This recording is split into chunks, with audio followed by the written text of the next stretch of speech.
My name is Brenda Palk, and this is my resurrection story. I was born in a little town called Cornwall.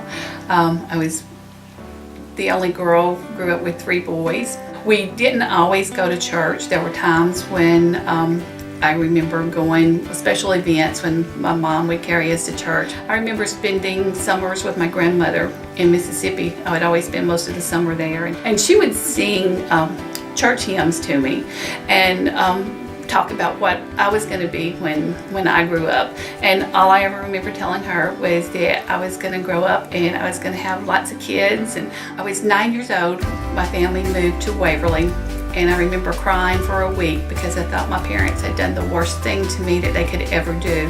I started coming to Waverly Church of the Nazarene with a friend as a teenager. And I remember then feeling, I guess that was my first time that I really felt God tugging at my life. Before, it was just always fun things that I went to at church. I just felt like that church had something that I had been missing in my life up to that point.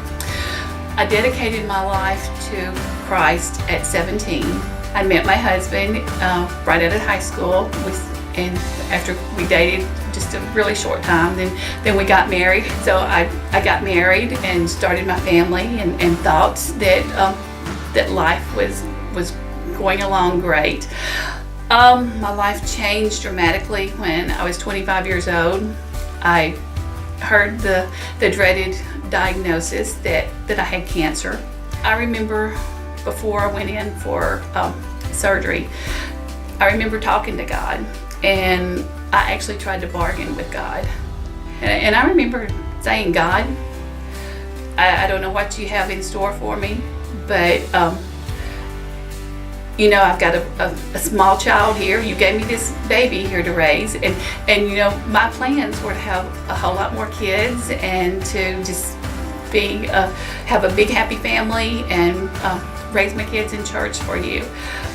And I remember telling God, if you will get me through this, if you'll let me raise my son that I have now, and if you'll let me have more kids, then I'll raise them in church.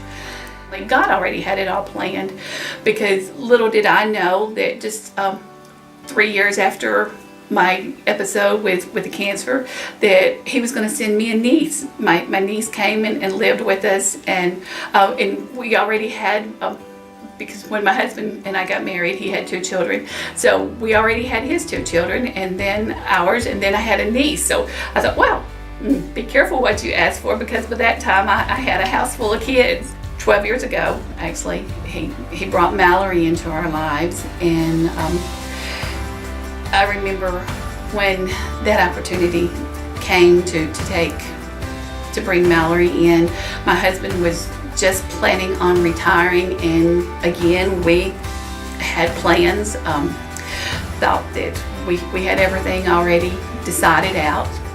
When he retired, then I was going to eventually quit my job a year or 2 after that, and we bought a motorhome and we were going to travel. I called my husband at work and told him that I felt like we needed to go get Mallory to take care of her. He says, I'm fixing to retire and we're fixing to travel, so you do what you have to do, he said, in a few months. And then he says, we'll go on with our plans. Well, God was in charge. I should have known. 14 years later, Mallory's still with us. We've since adopted her, and she's been a tremendous blessing to us. God had instrumented this, I think, from that night on the back porch. When I was talking to him about kids, I didn't know that's why I wasn't going to be able to give birth to any more kids, but I didn't know that God needed me to take care of some of his other kids. People that have been instrumental in me keeping my faith or me growing my faith along the years are especially, I think back to when I first started coming to church here as a teenager, and then after I started bringing my family here, Brother Adams.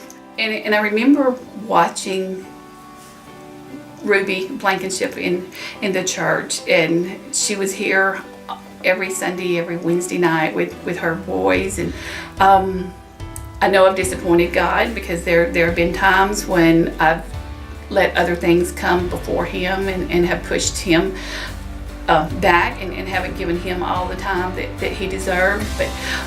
But God's grace, I know, has been so good, because even those times when I know that I've disappointed God, God still lets me know that He loves me, and that He gives me grace to share and to, in turn to love other people. I'm Brenda. I have been crucified with Christ, and I no longer live, but Christ lives in me.